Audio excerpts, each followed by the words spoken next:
Hello my dear friends, welcome back to my channel. और आज हम स्टार्ट करने वाले हैं lesson number 2 class 9th standard का।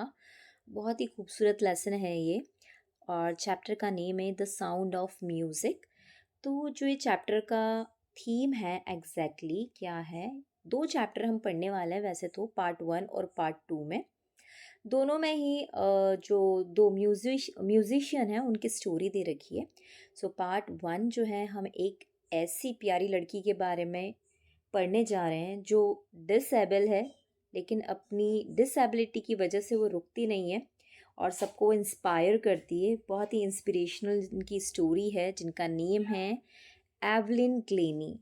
ओके, सो यहाँ पर हम साउंड ऑफ म्यूज़िक में पार्ट 1 में एवलिन ग्लेनी की स्टोरी पढ़ने जा रहे हैं, जो कि क्या थी, मतलब जो बहुत बचपन में ही उनको क्या हो जाता है, वो अपना हियरिंग खो देती है, मतलब उन इम्पेयर्ड हो जाती है दोनों ही कानों से।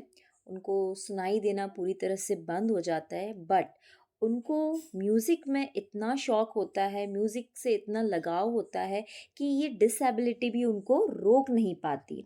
सो इन्हीं के ऊपर पूरी इनकी स्टोरी दे रखी है। लेकिन स्टार्ट हम करें उससे पहले हम देख लेते हैं, बिफोर यू रीड, यहाँ पर कुछ लिखा है हमारे लिए, बहुत प्यारी सी बात लिखी है। God may have taken her hearing but he has given her back something extra ordinary.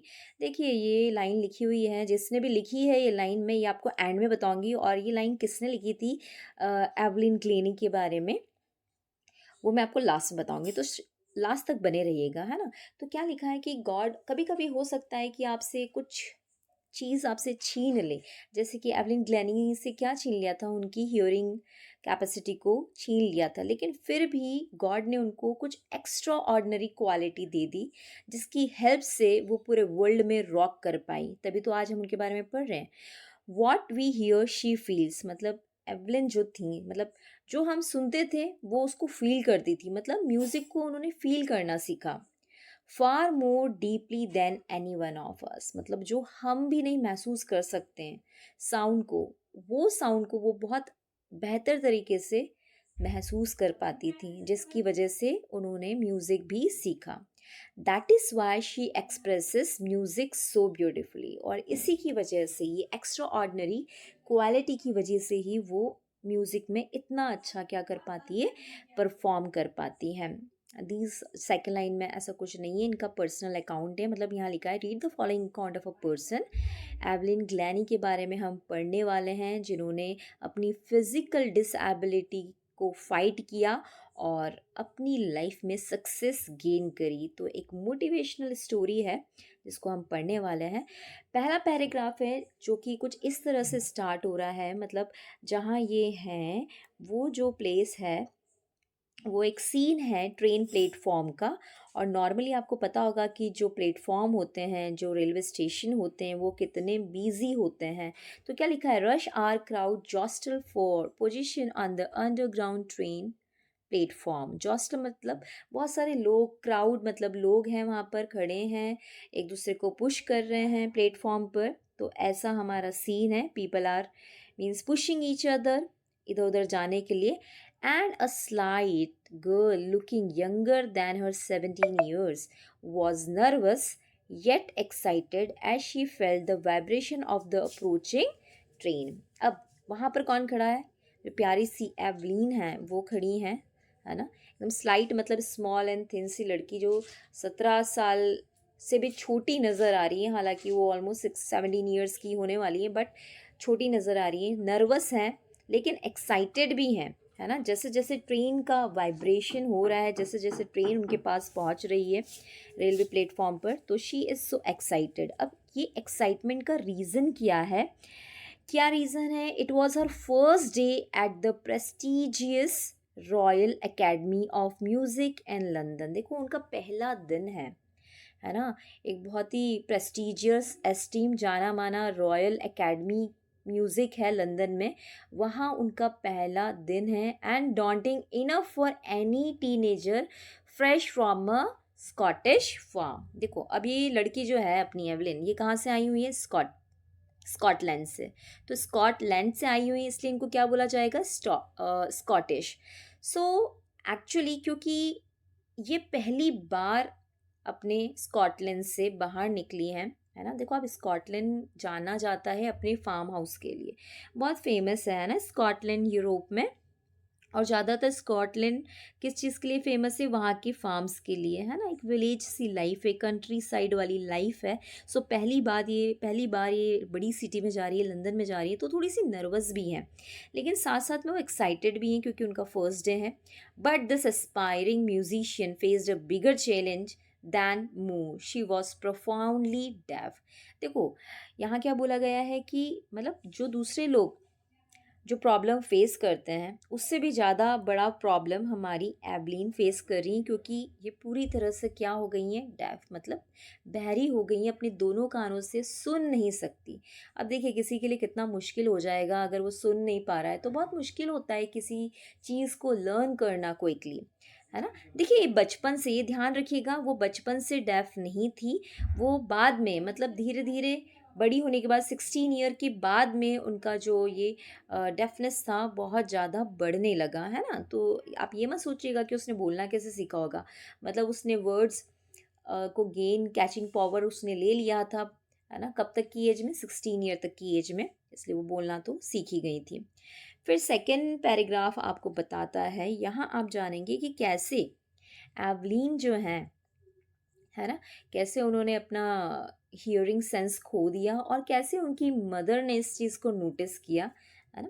So Evelyn Glennie's loss of hearing had been gradual. देखो, धीरे धीरे धीरे धीरे वो मतलब इम्पेयर्ड हुई, हियरिंग से सुनना उनका बंद हुआ धीरे धीरे, ऐसा नहीं एकदम से हो गया।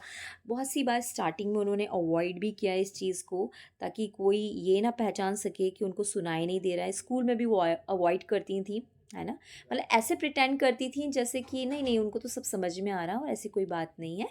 सबसे पहले उनकी मदर को रिमेंबर, मतलब remember her mother remember noticing something, मतलब उन्होंने नोटिस किया कि there is something wrong with the 8 year old Evelyn. मतलब वो जब 8 साल की थी, उन्होंने देखा कि कुछ एवलिन जो है कुछ प्रॉब्लम फेस कर रही है ना।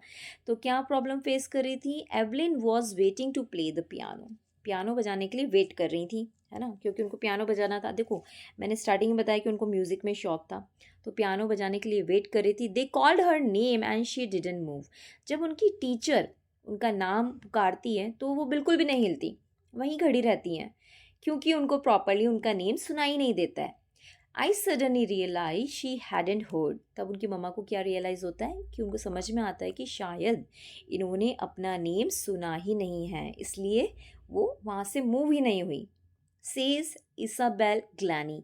इसाबेल ग्लैनी जो हैं वो एवलीन की मदर हैं।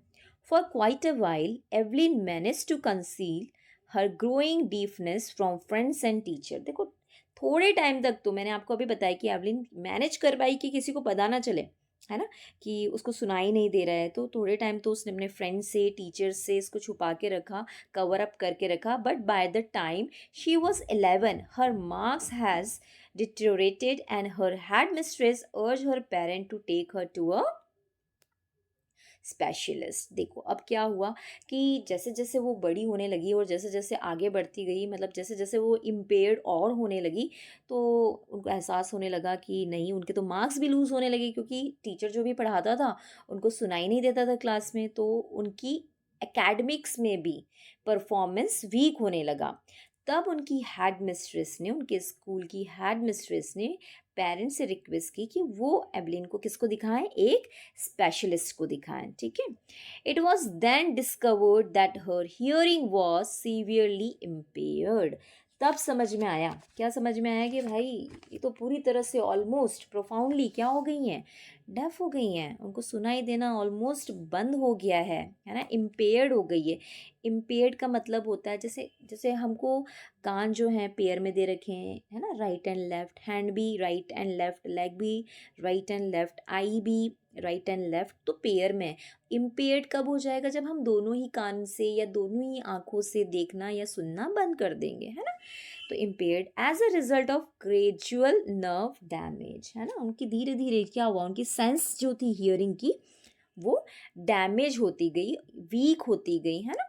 दे वर advice that she should be fitted with hearing aids and sent to a school for the deaf. अब क्या सजेस्ट किया स्पेशलिस्ट ने भी कि भाई अब ये या तो इसको हियरिंग एड्स लगाने पड़ेंगे। हियरिंग एड्स मतलब जिससे आपको सुनाई देने लग जाता है ना, आप जब उसको यूज़ करते हैं, कानों में पुट करते हैं तो आपको उससे सुनाई देने लग जाता है। तो उन्होंने कहा कि हम इनको क्या कर देते हैं, हियरिंग एड्स प्रोवाइड कर देते हैं, या फिर हम इनको किसी ऐसे स्कूल में भेज देते हैं जहाँ सिर्फ बहरों को पढ़ाया जाता है, मतलब जो इम्पेयर्ड होते हैं, जो फिज़िकली चैलेंज्ड होते हैं, ऐसे स्टूडेंट्स को पढ़ाया जाता है ताकि वो वहाँ पर ज़्यादा बेहतर तरीके से अपने एकेडमिक्स को पूरा कर सके, है ना।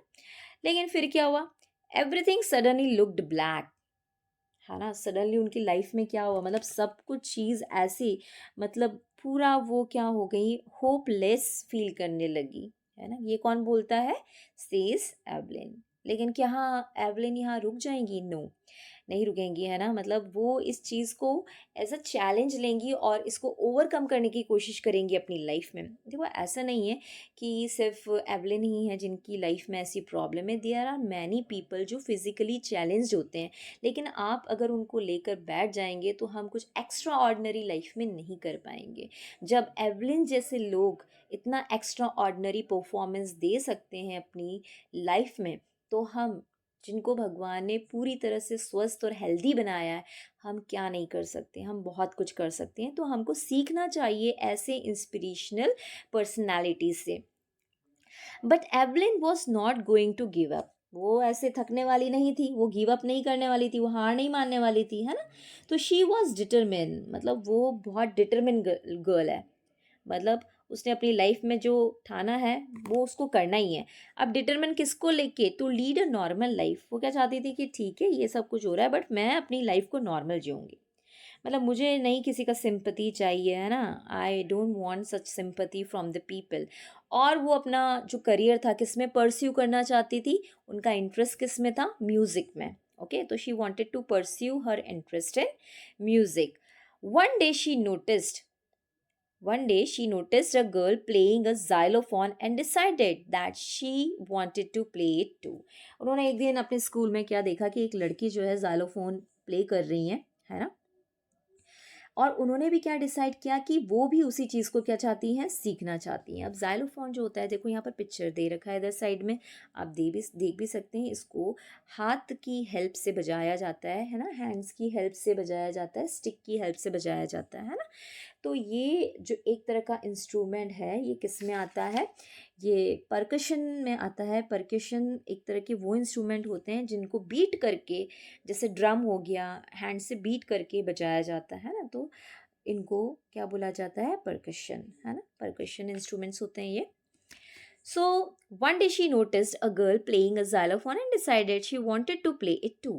Most of the teachers discouraged. देखो मैं यहाँ पर ये लाइन का मतलब बिल्कुल सपोर्ट नहीं करना चाहती कि कोई बच्चा अगर किसी चीज़ में इंटरेस्ट दिखाए तो टीचर को तो सपोर्ट करना चाहिए, लेकिन यहाँ पर टीचर भी उसको क्या कर रहा था, डिस्करेज कर रहा था। तो बीइंग टीचर मैं ये चीज़ बिल्कुल सजेस्ट नहीं करूँगी। अगर किसी बच्चे का किसी पर्टिकुलर चीज़ में इंटरेस्ट है तो हमको हमेशा उसको मोटिवेट करना चाहिए, एनकरेज करना चाहिए, ना कि डिस्करेज करना चाहिए।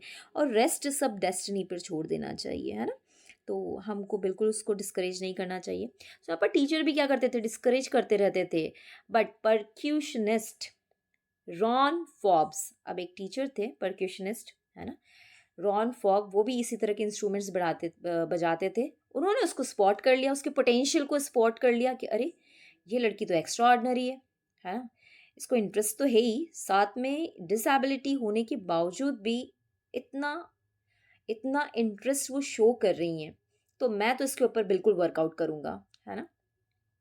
सो he began by tuning to large drum. तो उन्होंने क्या करा, उसके लिए थोड़ा सा इस चीज़ को ईजी बजाने के लिए उन्होंने दो बड़े बड़े ड्रम्स को क्या करा, ट्यून करा। और उसको किस चीज़ पे ट्यून करा, डिफरेंट नोट्स पे।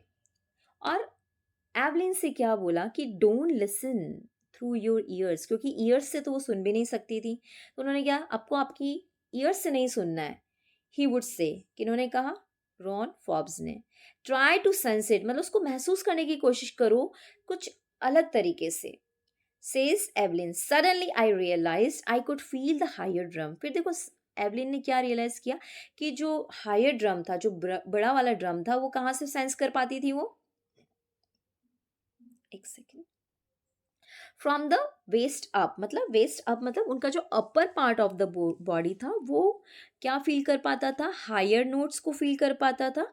और जो लोअर पार्ट था बॉडी का, मतलब लोअर पार्ट मतलब वेस्ट के नीचे वाला जो पार्ट था, उसमें वो कौन सी वाइब्रेशन फील कर पाती थी? लोअर नोट्स की।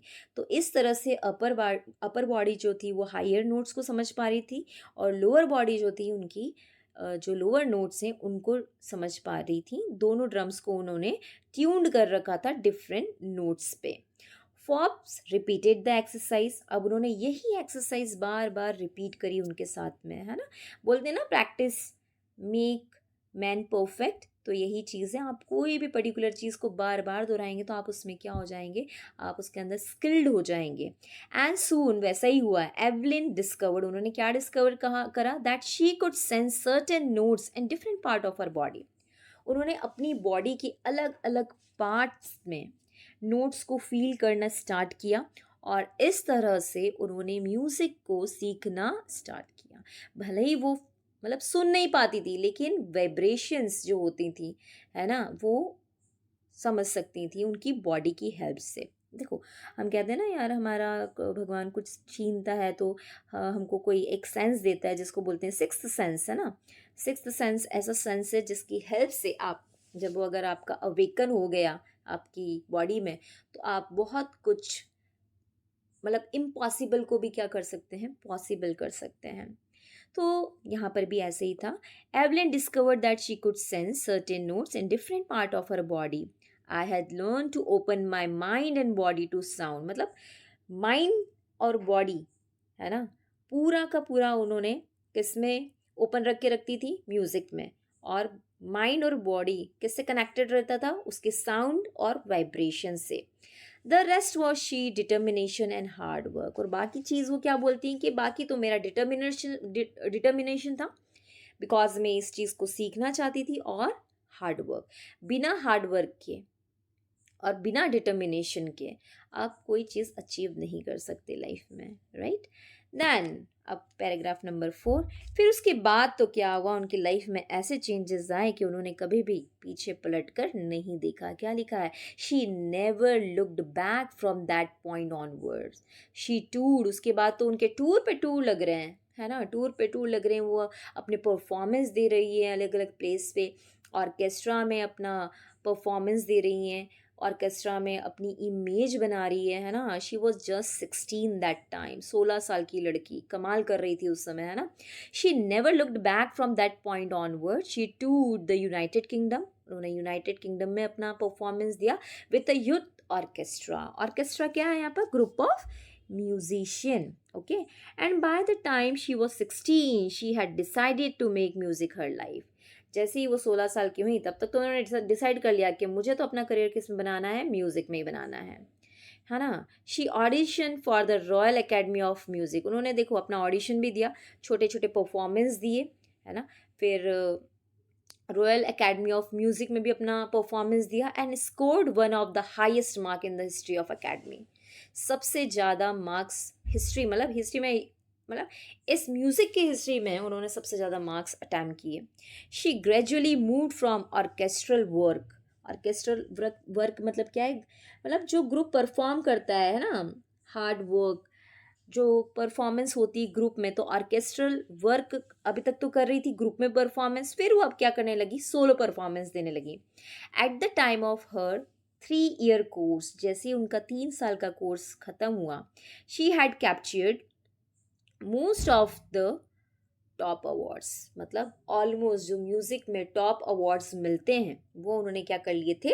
अचीव कर लिए थे। एंड फॉर ऑल दिस, और इन सब चीज़ों के लिए Evelyn won't accept any hint of heroic achievement, मतलब वो कोई भी मतलब श्रेय, मतलब इस चीज़ को भी, मतलब इतना सब कुछ अचीव कर लिया है, इतना हीरोइक अचीवमेंट कर लिया है उन्होंने, लेकिन उनके अंदर कोई मतलब प्राउड नहीं है ना। आप ये कह सकते हैं that she has done something big but she doesn't acknowledge, मतलब वो उसके अंदर कोई प्राउड नहीं है इतना सब कुछ अचीव करने के बाद भी, ठीक है। तो आगे क्या बोलती हैं वो, इस चीज़ का श्रेय बस अपने हार्ड वर्क को देती हैं और अपने एम को देती हैं कि अगर आप में लगन है और आपका कोई लक्ष्य है तो आप कोई भी चीज़ को अचीव कर सकते हो और आप वहाँ पहुँच ही जाओगे। क्या बोलती हैं, इफ़ यू वर्क हार्ड, अगर आप कड़ी मेहनत करेंगे, and if you know where to go, सबसे पहले तो हार्ड वर्क, सबसे पहले तो आपको पता होना चाहिए कि पहुंचना कहाँ है। फिर आपको जब पता है कि मंजिल मेरी ये है, तो बीच में जो भी हार्ड वर्क होगा वहाँ तक पहुँचने का, वो तो आपको करना ही पड़ेगा। तो पहले मंजिल का पता होना चाहिए, फिर अगर मंजिल आप एकदम एम बनाए हुए हैं उस चीज़ को लेके, तो हार्ड वर्क आपके लिए कुछ नहीं है, फिर आप कर ही लोगे, है ना, आप वहाँ पहुँच ही जाओगे। तो क्या लिखा उन्होंने, यू विल गेट देयर, है ना, and she got right to the top, the world's most sought after multi percussionist with the mastery of some thousand instrument and hectic international schedule। अब देखो यहाँ पर जो ये वर्ड आया था sought after, इसका मतलब होता है पॉपुलर, है ना, बहुत पॉपुलर हो गई वो अपनी एज में, इतनी छोटी सी एज में, और बहुत सारे इंस्ट्रूमेंट पे उन्होंने क्या कर ली, मास्टरी भी कर ली। एंड अब उनका जो शेड्यूल था वो इतना हैक्टिक हो गया क्योंकि अब इंटरनेशनल परफॉर्मेंस देने लगी थी वो। यहाँ लिखा है ना कि एन हैक्टिक इंटरनेशनल शेड्यूल, क्योंकि अब उन्होंने परफॉर्मेंस देना इंटरनेशनल लेवल पर भी स्टार्ट कर दिया था। इट इज़ इंट्रिग्यूइंग, मतलब इंट्रिग्यूइंग मतलब क्या है, ये फैसिनेटिंग है और इंटरेस्टिंग है लोगों के लिए, to watch Evelyn function so effortlessly without hearing, मतलब लोग उसको मतलब इंटरेस्ट से देखते हैं और सुनने जाते हैं कि यार सिर्फ 16 साल की लड़की और इतना कमाल कर रही हैं, जो सुन भी नहीं सकती हैं और इतना अच्छा परफॉर्मेंस वो दे देती हैं, जाइलोफोन बजा लेती हैं इतने अच्छे से, है ना। In our 2 hour discussion, she never missed a word. Men with bushy beards gave me trouble। देखो अब यहाँ पर क्या हो रहा है, जो यहाँ के जो राइटर हैं, है ना, जिन्होंने ये चैप्टर लिखा है, उनका नेम क्या है, डेबरा कॉले। वो क्या बता रहे हैं, वो ये बता रहे कि 2 आवर का डिस्कशन उनका एवलिन के साथ जब हुआ, तो उन्होंने एक भी वर्ड मिस नहीं किया। और साथ ही साथ जो एवलिन है वो क्या बोलती हैं कि man with bushy beard give me trouble. देखो क्या होता है कि अब उनकी जो एबिलिटी थी, हियरिंग एबिलिटी थी, वो तो नहीं रही थी, लेकिन उन्होंने एक दूसरा स्किल डेवलप कर लिया था कि जब भी कोई व्यक्ति बोलता था वो उनके लिप्स को क्या करती थी, रीड करती थी। तो यहाँ पर सिर्फ उन्होंने एक जोक क्रैक किया है कि बाकी तो कुछ नहीं, मैं कोई वर्ड मिस नहीं करती, मैं आराम से समझ जाती हूँ कि सामने वाला क्या बोल रहा है। लेकिन वो लोग जिनकी बियर्ड बहुत बड़ी बड़ी होती हैं, है ना, तो उसकी वजह से वो मेरे लिए एक ट्रबल बन जाता है क्योंकि मैं उनके लिप्स के मूवमेंट को नहीं देख पाती। और तो हंसते हुए उन्होंने ये बात बताई, किसको, डेबरा को, है ना, कि वो मेरे लिए एक ट्रबल हो जाता है कि मैं रीड नहीं कर पाती है ना उनके लिप्स को, तो मैं ये नहीं समझ पाती कि वो क्या कह रहे हैं। तो शी लाव्ड, मतलब हंसते हुए ये बात उन्होंने करी है। इट इज़ ये देखो हमारी एवलिन है कैसे प्ले कर रही है, पिक्चर इसमें दे रखा है आपकी बुक में भी। It is not just watching the lips, क्या बोल रही है कि सिर्फ मतलब लिप्स ही नहीं देखना है उनके, कि लिप्स से ही नहीं समझना, मुझे उनका पूरा फेस रीड करना होता है ताकि उनके एक्सप्रेशंस भी मैं समझ सकूं। She speaks flawlessly with a Scottish lilt. अब देखो स्कॉटिश लिल्ट क्या है, देखो मैंने आपको बताया वो स्कॉटलैंड से आई हैं तो स्कॉटिश कहलाएंगी। लिल्ट होता है एक्सेंट, कोई भी भाषा को बोलने का तरीका, है ना। तो क्या बोल रही हैं वो कि बहुत अच्छे से स्कॉटिश बोल पाती हैं, लेकिन उसके बावजूद मतलब उन कैसे बोल पाती, क्योंकि आप सोचोगे कि वो तो मतलब सुन नहीं सकती थी, लेकिन ऐसा नहीं है, उनकी स्पीच क्लियर थी क्योंकि वो 11 ईयर तक अच्छे से सुन पा रही थी और धीरे धीरे फिर उनको क्या होने लगा था, इम्पेयर्ड हो गई थी वो अपने दोनों ईयर्स से। तो क्या बोल रही है, my speech is clear because I could hear till I was 11। जब तक वो 11 ईयर की थी तब तक तो उनको अच्छे से सुनाई देता था, तब तक उन्होंने सारे वर्ड्स पावर गेन कर लिए थे, है ना, इसलिए वो अच्छे से बोल पाती है। She says but that doesn't explain how she manage to learn French and master basic Japanese. लेकिन देखिए उन्होंने सिर्फ स्कॉटिश लैंग्वेज नहीं सीखी है, इसके बावजूद भले ही वो नहीं सुन पाती थी लेकिन फिर भी उन्होंने थोड़ी बहुत मास्टरी किस पे कर ली, फ्रेंच पे भी करी, और क्या सीखा उन्होंने, बेसिक जापानीज लैंग्वेज को भी सीखा। मतलब कितनी मल्टी टैलेंटेड है ये। उनका भाषा पे भी बहुत अच्छा कमांड है, एक बहुत अच्छी म्यूजिशियन भी हैं। डिसेबिलिटी होते भी वो रुकी नहीं, है ना? उन्होंने आगे बढ़ने का सोचा। उन्होंने अपनी दूसरी चीज़ को इतना इम्प्रूव कर लिया कि उन्हें फिर लगा ही नहीं कि मैं डिसेबल हूँ, है ना? डिसेबिलिटी को भी उन्होंने अपनी क्या बना ली? एबिलिटी बना ली। तो यही क्वालिटी हम में होना चाहिए, यही जोश हमारे अंदर होना चाहिए किसी भी चीज़ को फाइट करने का। ना 7th पैराग्राफ देख लेते हैं। As for music she explain, मतलब म्यूजिक उनके लिए क्या है ना? It pours in through every part of my body, मतलब हर मेरी बॉडी के हर पार्ट में एक तरह से पोर मतलब डाल दिया गया है ना, तो उसकी वजह से इट टिंगल्स इन द स्किन, मतलब उनकी बॉडी में ये म्यूजिक क्या करता है? स्लाइट प्रिकिंग करता है, स्टिंग करता है, एक सेंसेशन क्रिएट करता है, जिसकी वजह से वो क्या कर पाती है? म्यूजिक को फील कर पाती है हर बॉडी पार्ट पे। देखो क्या बोल रही है, my cheekbones and even in my hair, मतलब छोटी छोटी चीज़ें बता रही है अपनी बॉडी के बारे में कि स्किन हो गया या चिक बोन हो गई या मेरे हेयर हो गए, मतलब she can feel the music in every part of her body. She can sense, एक second, when she plays the xylophone, she can sense the sound passing through the stick into the finger। देखो xylophone आप देख सकते हैं ना picture में कि stick, देखो यहाँ पर मैंने आपको पिक्चर बताई थी कि कैसे स्टिक यूज़ कर रही है यहाँ पर, है ना? तो स्टिक से प्ले किया जाता है, उसको बीट करके प्ले किया जाता है, उसी से म्यूज़िक निकल के आता है। तो क्या बोल रही हैं कि मैं जब भी इसको प्ले करती हूँ तो जो साउंड है स्टिक की हेल्प से मेरी फिंगर्स में मूव करता है, फिंगर टिप्स पे मूव करता है। और कभी कभी मैंने जो ड्रम है, ड्रम का म्यूज़िक कैसे सीखा मैंने, है ना? तो by leaning against the drum, मतलब ड्रम के अगेंस्ट वो बैठ जाती थी, है ना? तो ड्रम का जो इको होता था, जो साउंड प्रोड्यूस होता था, उसको फील करती थी उनकी बॉडी में, और वो जो म्यूज़िक है उनकी बॉडी में ऐसे फ्लो करता था कि उससे ही वो बीट्स को, नोट्स को पकड़ पाती थी। She can feel the resonance flowing into her body.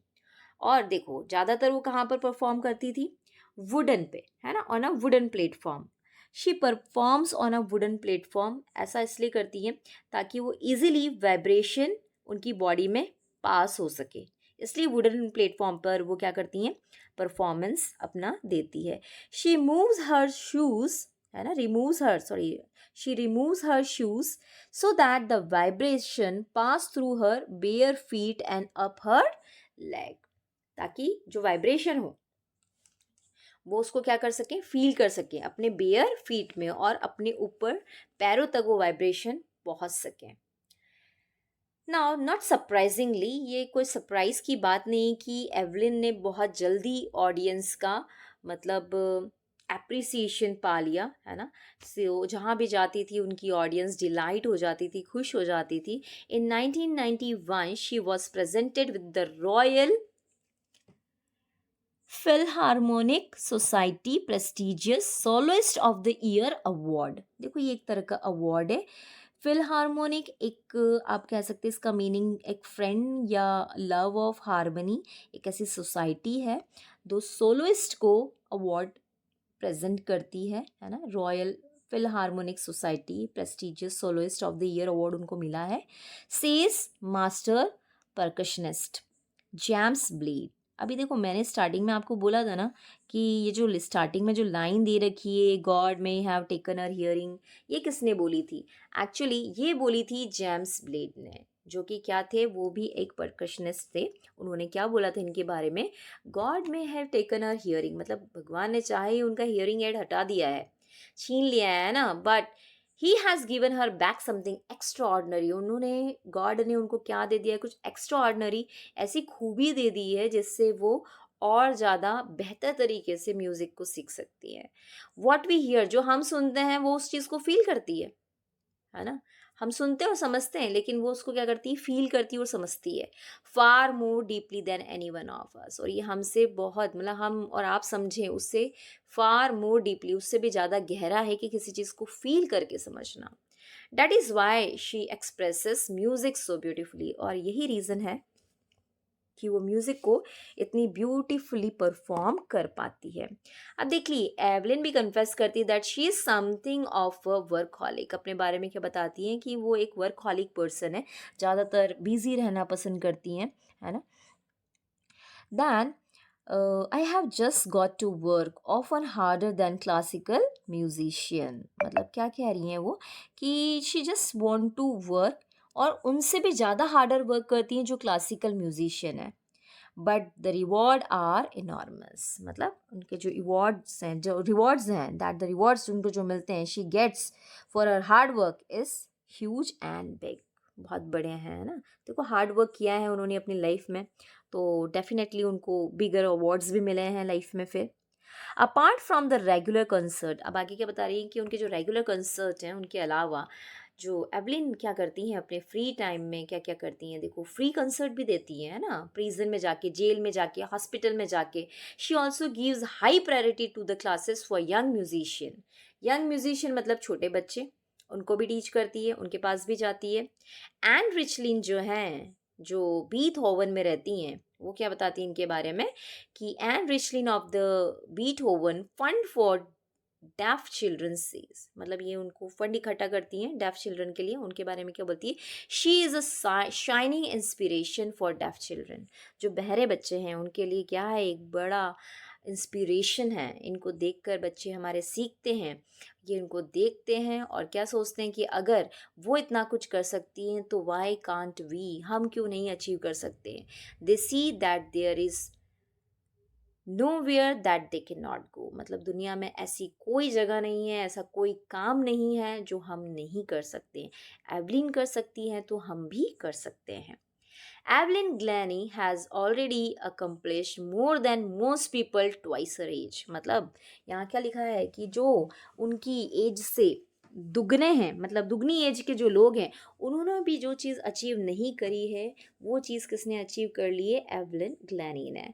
She has brought percussion to the front. Percussion क्या है, परकशन क्या है। परकशन मतलब मैंने अभी आपको बताया था कि वो सारे इंस्ट्रूमेंट जो बीट करके बजाए जाते हैं, जिनकी कोई इम्पोर्टेंस नहीं होती थी, जो हमेशा ऑर्केस्ट्रा में पीछे खड़े रखते थे इन लोगों को, ड्रम को, जाइलोफोन को। लेकिन इन परकशन की उन्होंने क्या बढ़ाई, इम्पोर्टेंस बनाई ऑर्केस्ट्रा में भी, है ना।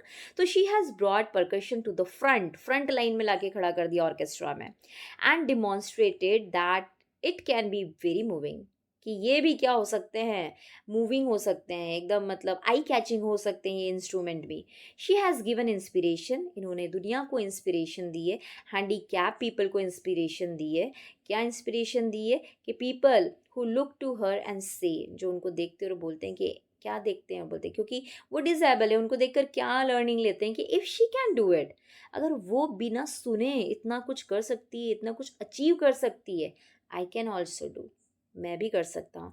एंड नॉट द लिस्ट, और यही कुछ नहीं है, मतलब यही कम नहीं है, she has given enormous pleasure two million, और अपने म्यूज़िक की वजह से उन्होंने बहुत से लोगों को बहुत प्लेजर, बहुत हैप्पीनेस दी है अपने म्यूज़िक की दम पे। सो ये पूरी स्टोरी थी, बहुत ही ज़्यादा मोटिवेशनल, जो रिटन है बाय डेब्रा कॉले ने। ये इनके राइटर हैं, इनका नाम आप याद रखिएगा, एग्ज़ाम में पूछा जाता है। So this is first part of your chapter 2, जिसके अंदर हम बात कर रहे थे एवलिन ग्लैनी की, कैसे वो डिसेबल होते हुए भी इतना बड़ा, मतलब अपनी लाइफ में इतनी बड़ी सक्सेस उन्होंने अचीव करी, जिनके बारे में आज हम पढ़ रहे हैं इस चैप्टर के अंदर। सो ऐसा नहीं है कि लाइफ में चैलेंजेस नहीं हैं, बहुत डिफ़िकल्टीज़ भी होती हैं, but it's up to you that how you are taking the challenges in your life. देखो इसके पहले हमने एक पोइट्री पढ़ी थी ना कि द रोड नॉट टेकन, है ना, तो उन्होंने वही चीज़ किया। उनके पास तो दो रास्ते थे ना, कि वो या तो म्यूज़िक को छोड़ देती या सीख लेती, तो उन्होंने कौन सा रास्ता अपनाया, वो वाला जहाँ सीखने की चाह थी। तो अगर उनकी, आपको कोई भी काम करने की चाह है ना, तो रास्ते अपने आप बनते जाएंगे। डिफ़िकल्टीज़ कहाँ नहीं आती, डिफ़िकल्टीज़ हर हर जगह आती है, हर करियर में आती है। लेकिन ये हम पे डिपेंड करता है कि हम डिफ़िकल्टी से अगर डर गए तो हम कहीं पर भी नहीं बढ़ पाएंगे। लेकिन अगर हमने अपनी डिफ़िकल्टी को ही अपनी स्ट्रेंथ बना ली, तो हम वहाँ होंगे जहाँ बहुत कम लोग पहुँच पाते हैं, एवलिन जैसे लोग पहुँच पाते हैं। तो यही था आज का लेसन, और यही था moral of the story, that you should not give up in difficult time. You should know what is your ability, है ना। अपनी स्किल्स को हम पहचानें और कुछ ऐसा करें जो करने से शायद हम अभी भी कहीं ना कहीं डरते हैं, है ना। So this is all about the chapter. मिलते हैं सेकेंड पार्ट में बहुत जल्दी। आई होप ये चैप्टर आपको समझ में आया होगा। सो अगर आपको ये चैप्टर समझ में आया है तो जल्दी जल्दी से सब्सक्राइब तो कर ही दीजिए चैनल को, लाइक भी कर दीजिए और शेयर ज़रूर कर दीजिए ताकि आपके फ्रेंड्स भी इस लेसन को अच्छे से समझ पाएँ। Thank you, have a great day.